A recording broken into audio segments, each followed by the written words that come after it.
하나님의 말씀 봅니다. 하나님 말씀 사도행전 제10장 17절에서 23절 말씀을 교독합니다. 사도행전 제10장 17절에서 23절. 베드로가 본 바 환상이 무슨 뜻인지 속으로 의아해 하더니 마침 고넬로가 보낸 사람들이 시몬의 집을 찾아 문 밖에 서서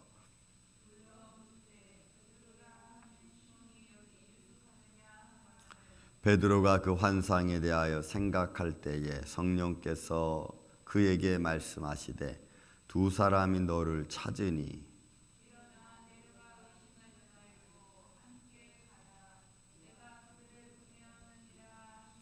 베드로가 내려가 그 사람들을 보고 이르되 내가 곧 너희가 찾는 사람인데 너희가 무슨 일로 왔느냐.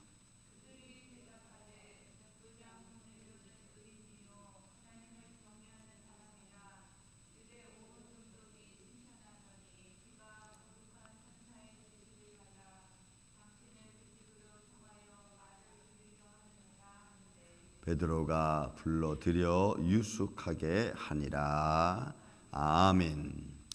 자, 여러분, 베드로의 그 과정, 고넬로를 만난 이방인 군 장관이었던 백부장이었던 이 고넬로를 만나는 과정 속에 여러분 여기에 많은 말씀과 관습이 파괴되어지는 것을 우리가 볼 수가 있습니다. 먼저 유대인과 이방인과는 접촉하지 않는 게 그들의 전통이고 또 그들의 삶에 살아온 방식입니다. 그냥 거래는 할 수 있어도 같이 앉아서 식사를 한다든지 뭐 손을 잡고 이렇게 악수를 한다든지 아니면 뭐 같이 유숙을 한다 이런 거는 그들의 전통적으로 하지 않았던 아주 그들만이 가지고 있던 그 성결이라고 하는 것 때문에 자기들이 그렇게 구별을 했던 삶입니다. 그래서 유대인들과 같이 앉는 것은 유대 법에 어긋나는 일이라고 봤습니다. 아마도 그것은 그들의 전통 속에 이스라엘 백성들을 하나님이 광야로 이끌어내시고 그리고 거기서 하나님의 영광을 보고 그들에게 준 하나의 어떤 특별한 어떤 하나님의 인도하심 속에 가졌던 생각이었죠. 원래는 하나님의 자녀라고 하는 그래서 살아계신 하나님을 증거하라는 아주 굉장한 중요한 목적이 있는 하나님의 부름인데 근데 그들은 그 부름을 자기들이 특별한 존재인 줄로 그것을 착각하고 바꾸어 놨습니다. 그러니까 하나님의 선택을 어떻게 보면은 자기들이 특별한 걸로 이렇게 바꿔놓은 것과 같은 겁니다. 어쨌든 그런 문화적인 전통 속에서 유대인들은 이방인들과 앉아서 밥 먹고 또 뭐 같이 유숙을 하고 같이 함께하는 것은 절대적으로 그들은 용납지 않았습니다. 저도 그런 걸 체험을 했습니다. 미국에 와서 유대 그 교회에 가서 교회를 빌리기 위해서 찾아갔는데 그들은 여러분 절대로 글쎄요 절대로인지 모르겠지만 어쨌든 저는 랍비하고 인사를 해보지 말은 했는데 뭐 악수를 한다는 건 절대로 해보지 않았습니다. 걔들은 하지도 않습니다. 그리고 내가 악수를 내버리면 미안하다고 내가 뭐 그러면서 거절을 합니다. 그러니까 그들은 그들 나름대로 어떤 그런 삶의 습관을 뭐 뭔지 모르겠지만 아무튼 자기들이 더 정결하다고 하는 그런 어떤 마음을 가지고 있는 것 같습니다. 자, 그런 가정 속에 여러분 베드로가 그런 유대인이죠. 그런 관습이 그들의 전통에 있죠. 그런데 그가 하나님이 보여준 환상 속에서 그들이 먹지 않는 음식을 먹으라고 했고 또 그런 환상이 무슨 환상인가 지금 생각하고 있는 거죠. 베드로가 본 바 환상이 무슨 뜻인지 속으로 의아해하더니 그러니까 기도하고 나서 그런 환상 중에 이게 대체 뭐지? 생각해 보는 겁니다. 여러분 저도 여러분도 어느 날 밤에 좀 이상한 꿈을 꾸고 나면 좀 생각하고 있지 않겠습니까? 근데 베드로는 좀 심각하게 그걸 생각하고 있었던 것 같습니다. 근데 마침 고넬로가 보낸 사람들이 시몬의 집에 방문을 찾아왔습니다. 그리고 묻되 베드로라는 시몬이 여기 유숙하느냐 하거늘 베드로가 그 환상에 대하여 생각할 때에 성령께서 그에게 말씀하시되 두 사람이 너를 찾으니. 여러분 이런 성령의 인도하심의 마음을 감동으로 받고 또 그 감동으로 받은 것을 삶의 현장에 그대로 표현하는 것이 여러분 이게 굉장히 중요합니다. 그러니까 우리는 이제 이런 오랜 현대 속에 살아보니까 하나님의 감동하심을 이게 감동하심인지 그냥 느낌인지 서로 구별을 잘 못해서 그죠? 못해서 성령의 인도하심도 모르고 그냥 내 생각대로 할 때가 여러분 많죠. 근데 지금 베드로는 여러분 성령님이 그의 마음속에 아주 어마어마한 말씀을 여러분 하시는 겁니다. 그의 말씀하시되 두 사람이 너를 찾으니 일어나 내려가 의심하지 말고 함께 가라는 거예요. 왜? 그들은 전통적으로 이방인과 함께 유숙할 수도 없고 또 함께 앉아서 오래 대화하는 것도 용납지 않고 이방인의 집에 들어가는 것도 용납지 않았던 그들의 관습이 복음 전도라고 하는 엄청난 하나님의 구원의 사역 속에서 깨지는 겁니다. 이게 그들의 전통이 깨지고 그들의 율법이 깨지고 그들의 정신이 깨어지는 아주 놀라운 사건이에요. 그래서 이방인의 전도의 시작이 이제 시작되어지는 어떻게 보면 포문을 여는 것이 여러분 이 백부장 고넬로의 가정으로부터 여러분 시작이 되는 겁니다. 그러니까 성령의 감동을 받은 베드로가 그 감동 안에서 성령님이 하시는 말씀이죠. 너 의심하지 말라. 그리고 뭐라 그랬어요? 야, 내가 깨끗하게 한 것을 내가 더럽다고 하느냐라고 하는 성령의 아주 강한 말씀이죠. 여러분, 강한 말씀이에요. 그러니까 베드로가 거기에 거부할 수가 없는 겁니다. 거기에 뭐가 깨지는 거예요? 이 말씀 속에서, 이 감동하심 속에서 유대 전체가 지키고 있는 그 놀라운 그 전통 법을 지금 베드로는 깨트리고 있는 거예요. 이게 여러분 얼마나 큰 건지 아시겠죠?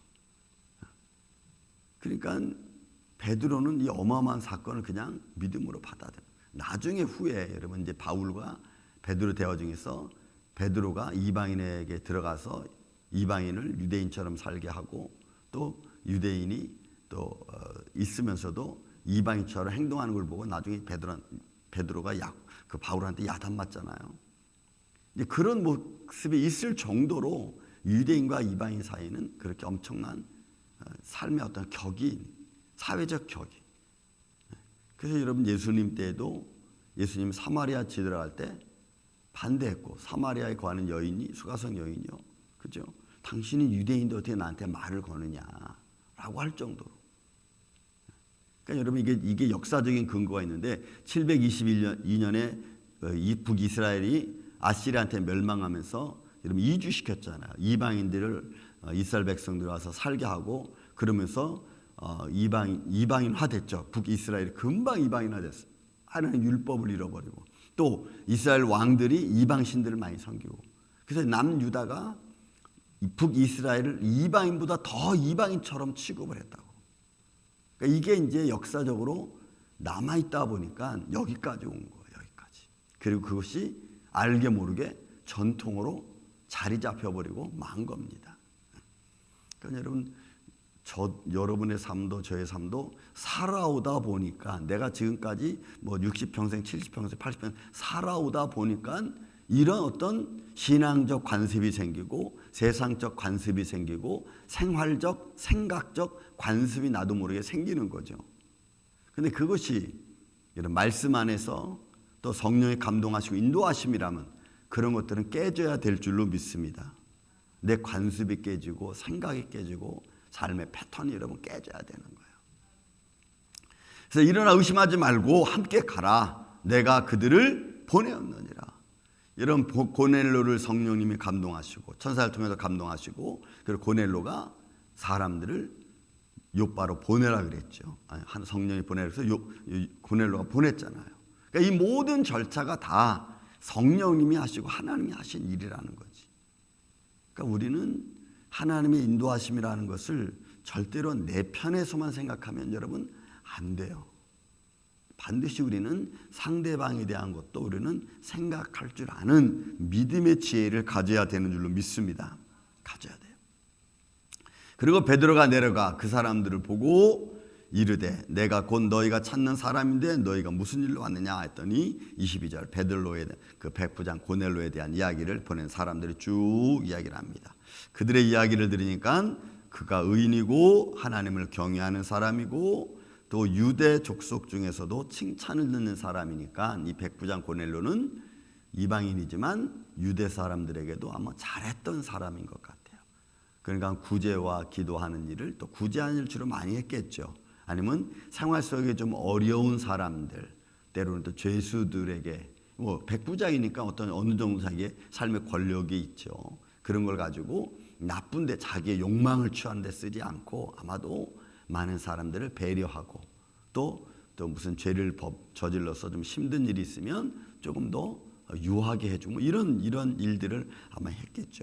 그러니까 유대 온 족속에 칭찬을 하더니 그가 거룩한 천사의 지시를 받아 당신을 그 집으로 청하라라고 말을 들었습니다. 그러니까 상세하게 얘기하는 거예요. 아, 그러냐. 그리고 이미 그런 말을 듣기 전에 베드로는 천사의 음성을 들었잖아요. 내가 보낸 사람이니까 의심하지 말라. 그러니까 여러분 우리가 관계성 속에서도 사람을 상대편에 있는 사람을 내가 받아들일 준비, 제가 어떤 상황이 돼도 내가 받아들일 준비가 되어 있는 마음을 가진 사람은요, 문제를 심각하게 보질 않아요. 근데 상대방에 대해서 내가 받아들일 마음이 없으면, 상대방에 대해서 내가 받아들일 마음의 준비가 되지 않았으면 이 사람이 조금만 잘못해도 나는 딱 거절합니다. 그게 여러분 사람의 관계성. 그래서 뭐 첫인상이 중요하고 말하는 게 중요하고 다 이런 것들이 바로 그런 마음의 준비를 하기 위한 거죠. 저는 여러분들 믿음의 마음으로 믿음의 지혜로 내 주위에 있는 것들을 잘 받아들이고 그것을 관리하고 지혜롭게 분별해 갈 수 있는 이런 믿음의 마음이 되시기를 저는 예수님의 이름으로 축원을 드립니다. 그래야 우리 마음이 넓어질 수가 있는 거예요. 모든 걸 포용할 수 있는 마음의 여유가 여러분 생기는 겁니다. 그랬더니 여러분 보세요. 23절은 굉장히 중요한 말입니다. 그러니까 이게 왜 중요하냐면 유대인의 관습과 전통을 깨트리는 환경을 지금 베드로가 만드는 거예요. 베드로가 그들을 불러들였습니다. 불러들여 유숙하게 같이 잘 수가 없어요. 이방인과 유대인들은 같이 잘 수가 없어요. 같은 식탁에 앉지 않으니까. 그러니까 여러분 애굽에 있을 때 애굽의 이스라엘 백성들이 이제 광야에서 이제 살 때 여러분 그 유대 애굽 백성들이 이제 그 요셉이 총리가 되잖아요. 그런데 야곱과 그의 형제들이 그죠? 식량이 없어가지고 애굽에 올 때 형제들이 왔잖아. 애굽으로 왔을 때 애굽 사람도 그런 어떤 그 가나안 땅에서 온 이방인들과 식탁을 같이 하지 않아서 여러분 식탁을 따로 준비하잖아요. 그러니까 이게 그들의 어떤 나라들마다 전통이 있어요. 근데 여기도 유대인들도 지금 이 베드로가 이방인을 받아들이고 방에서 유숙하겠다는 것은 그들이 가지고 있던 전통을 완전히 깨는 거예요. 무엇으로 깨질 수 있느냐? 여러분 이거는 하나님 말씀과 믿음으로 깨어지는 줄로 믿습니다. 여러분 그래야 우리가 달라질 수가 있어요. 그러니까 내 어떤 처신, 어떤 미안함, 어떤 창피함, 나는 이렇게 살아야지라고 하는 이런 자기만의 어떤 습관도 말씀 앞에서는 말씀이 용납지 않고 믿음이 용납지 않고 성령의 감동하심이 그것을 원치 않으면 여러분 깨트려야 돼.